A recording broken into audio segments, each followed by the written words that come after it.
Assalamualaikum dan selamat kembali ke FTV. Jadi hari ini saya nak mulakan satu siri baru, iaitu apa yang saya panggil berita My Evoque lah. Basically sekarang ni kat Malaysia ni ada satu kumpulan pemilik EV yang bergelar diri mereka My EV Owners Club lah. Jadi kat dalam ni memang banyak perbincangan-perbincangan yang sangat berguna dan sangat bernas, dan kita nak ambil berita-berita yang dia bincangkan di situ untuk jadikan mungkin seminggu sekali ke ataupun seminggu dua kali lah berita kita. Yang pertama sekali ialah berita mengenai bagaimana di Indonesia, tim Elon Musk dah berjumpa dengan Indonesia, ataupun tim Indonesia sebenarnya meminta untuk berjumpa dengan Elon Musk untuk memujuk bilioner tersebut ataupun ketua Tesla tersebut untuk membina satu industri nikel, sama ada untuk memproses ataupun untuk bekalan nikel untuk kegunaan bateri. Indonesia percaya mereka boleh menawarkan nikel yang mempunyai tahap ESG yang bagus, iaitu pun Environment, Social and Governance punya skor yang bagus lah, di mana Indonesia percaya nikel mereka dihasilkan menggunakan cara-cara yang boleh diterima pakai lah oleh dunia. Dan ini satu usaha yang sangat besar di Indonesia, pasal kerana kita diberitahu beberapa minggu lepas bahawa Tesla telah membuat keputusan untuk tidak menggunakan Indonesia sebagai salah satu pusat penghasilan bateri mereka. Tak tahu apa sebabnya, tapi nampaknya Indonesia tak give up. Dia terus juga mengejar Tesla, walaupun dalam minggu yang sama ni kita ada mendengar berita bahawa CATL akan berbelanja besar di Indonesia, ceritanya berbilion-bilion dolar lah, 5-6 bilion dolar tak silap saya, untuk memasang kilang bateri. Jadi nampaknya Indonesia memang senang cuba sedaya upaya untuk mengambil kelebihan bekalan nikel di negara mereka untuk menjadi kuasa besar dalam penghasilan bateri dunia. Ini memang satu yang sangat baguslah untuk rakyat Indonesia. Cuma kita di Malaysia ni tak tahu lagi ke mana kita nak pergi dengan industri kereta elektrik kita ni, sebab masih belum ada jalan hala tuju yang jelas daripada pihak kerajaan, selain daripada pembebasan ataupun pelepasan cukai import dan juga excise duty untuk kenderaan EV. It's a good start, tapi we need a bit more, kerana realitinya sekarang kalau kita tengok dalam My EV Owners Club ni, dah mula ada gambar balik ujung ni, masa bulan puasa ni kan, orang balik kampung, orang berjalan apa semua, dah mula naik gambar kena beratur lah nak charge di beberapa DC fast charger yang ada di sepanjang lebuh raya. Jadi perkara ni memang kita dah expect akan berlaku, tetapi ianya sesuatu yang patut ditangani dengan cepat lah.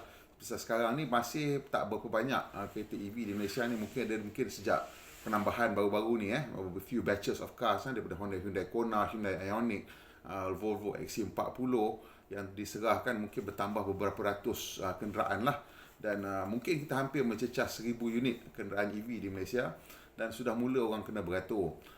Jadi ini dah menunjukkan bahawa minat ataupun saiz pasaran untuk EV di Malaysia ni, terutamanya untuk permintaan charge di sepanjang lebuh raya, dah mula macam okey sikit lah. Tak adalah kita nak kata hari-hari orang kena beratur kan, tapi pengalaman yang dikongsikan oleh My EV Owners Club tu menunjukkan kemungkinan hujung minggu lah, bila orang mula berjalan, mungkin dah kena start beratur.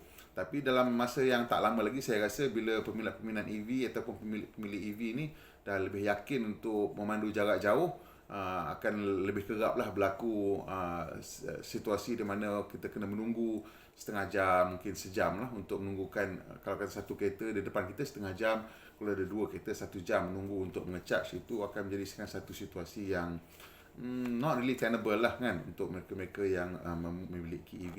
Dan it will discourage people from using EV as a long distance driver, and that is something yang memang kita kena betulkan lah.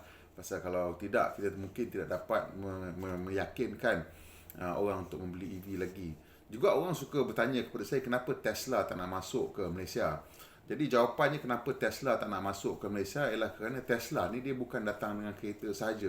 Jadi Tesla dia akan masuk ke sesuatu pasaran tu dengan infrastruktur sekali. Pasal itulah Tesla punya business model.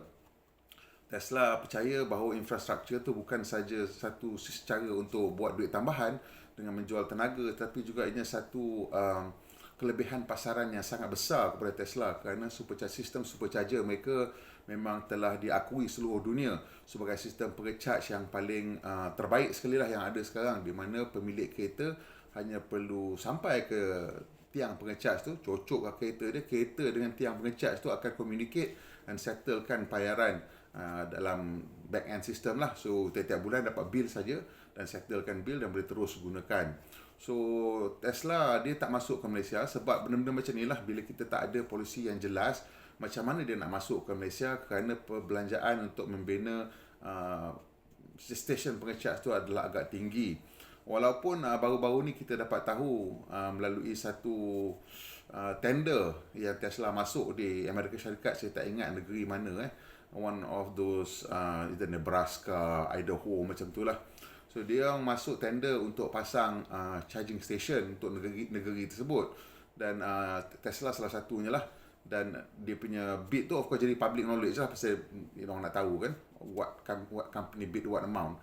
Dan yang terkejutnya, yang buat orang terkejut adalah katanya bid yang untuk Tesla ni, dia punya amount dia 1/5 daripada bid orang lain. Kalau orang lain bid 100,000 satu stage, satu plug tu, Tesla bid hanya 20,000. Tapi kita kena ingat lah, Tesla punya charging station tinggi kadar kuasa dia, 200 kilowatt tu lebih kurang tu lah, 200-250. Yang awal pun 170-180 kilowatt tak silap saya. Jadi ini adalah satu kelebihan yang sangat besar untuk Tesla dari segi kos. Dan itulah sebab kenapa mungkin dari sebab itu, dengan cara memikirkan macam mana nak menghasilkan sistem pengecas yang paling ekonomikal, dia orang boleh roll out the whole world globally. Dia punya global roll out ni bermula daripada tahun 2014 lah, di mana mereka masa tu masih hanya menghasilkan Model S dan Model X yang jumlahnya agak kecil. Jadi macam mana dia boleh buat? Sebab selling energy is a lot of money and they have figured out how to make the chargers really cheap. Jadi satu lagi soalan yang naik di My Evoque Owners Club ni, orang tanya, seorang ahli baru yang bukan pemilik EV, dia bertanya lah berapa banyak kos untuk elektrik sebulan bila kita beranjak ke EV ni.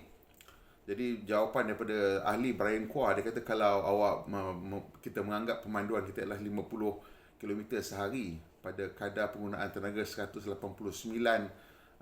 watt hour per kilometer, which is around 5 something lah. Jadi maksudnya sebulan kita akan menggunakan 283.5 kilowatt jam, dan pada kadar TNB yang tertinggi iaitu 57 sen tak silap saya, kegunaan tambahan ialah sebanyak RM61.88. Saya kata 50 km tu macam a bit on the conservative side, because kita assume 20,000 km driving lah setahun. But saya rasa 25,000 km juga satu lagi band yang di mana ramai orang find themselves in 25,000 km setahun, which is about 70 km a day lah. Kalau 70 km sehari kita memandu, kita akan dapat kita akan menggunakan, assuming it's at about 6 km per kilowatt hour, which is about 166 watt hour per kilometer. Kita akan menggunakan 350 kilowatt hour sebulan. Bil tambahan ialah RM199.50. Ni ada seorang lagi, Chan Hock Soon, dia pemilik Mini EV. Dia kata dia memandu 1,400 km sebulan dan dia punya kos tambahan ialah RM134. So dia of course berbeza-beza. Tengok kalau kereta kecil, ringan sikit, dia akan lebih jimat, dan you akan tambahan itu akan lebih kecil lah per kilometer kan, dia punya bil dia tu. So itu antara good impression of how much kind of savings yang you boleh enjoy daripada penggunaan EV lah. So kalau kata yang bertanya ni pun, dia kata dia memandu Kia Rio dan dia punya bil ialah RM300 untuk minyak, RM300 sebulan. Bila tanya berapa jarak dia kata 390 km dia drive sebulan. Macam tak betul sikit lah. Tapi kalau RM300 tu minyak kita sekarang ni mungkin dalam 150 liter lebih kurang dalam 1,500 km lah pemanduan dia kan. So kalau lebih kurang macam tu, memang this is about right lah, 50 km, dan it's 161, so savings yang banyak jugalah, dalam 40% lebih Dan ini satu cautionary tale lah daripada Ramakrishnan Chelaya. Dia kata jangan charge EV semasa ribut petir. Kalau awak ingat masa kita kecil-kecil dulu kan, bila time hujan mesti kena tutup lari, tutup TV semua kan. setengah rumah dia tutup sampai peti ais pun dia tutup sekali, takut kena kilat. Memang that was a real danger. Mungkin rumah-rumah dulu kita tak ada good lightning protection system ke, earthing tak bagus ke apa ke, saya tak tahu. Tapi buat masa sekarang ramai orang dah tak amalkan benda tu. Tapi sebenarnya memang ini satu risiko kalau rumah kita kena direct strike daripada lightning, ada kemungkinan lah kalau ada sebarang kepincangan dalam sistem elektrik kita mungkin akan menyebabkan kerosakan. Jadi masa minggu ni yang hujan lebat tu, hari Senin ke. Jadi Ramakrishnan kata dia charge dia punya Kona EV menggunakan wall box single phase kat rumah dia yang 7 kilowatt tu. Dan kemudian dia pergilah meeting dia punya local neighborhood meeting dia. Lepas tu masa tengah meeting tu hujan ribut petir. So dia tak fikir apalah kan. Biasalah macam kita biasa sekarang kan tak amalkan lah, lagi tutup semua benda tu. Jadi bila dia balik dia tengok kereta dah stop charging dan dia dah tak boleh nak restart balik lah. Dia tengok dia punya fuse semua okey, dekat DB box dia tak ada apa-apa yang trip. Tapi nampaknya macam dah ada sesuatu yang dah kena dekat situ lah, sebab dia punya wall box tu dia tak boleh mengecharge lagi. Tapi dia kata nasib baik juga that lightning strike tak merosakkan dia punya kereta Hyundai Kona EV. Kereta baru kan. Tapi itu mungkin satu risiko yang kita kena fikir-fikirkan lah. Kalau hujan lebat, cabutlah kereta awak daripada charging, pasal kalau rosak dia punya onboard charger dia mungkin agak mahal untuk dibaiki. Okey, situ saja kita punya video pendek kita hari ni. Kalau awak suka, tekan butang like dan kongsikan dengan kawan-kawan. Dan kalau boleh, tolong saya sikit tekan butang subscribe dan tekan butang loceng untuk dapat makluman bila kita muat video terbaru. Pemandu Malaysia, pemandu yang berhemah, kita jumpa lagi insya-Allah.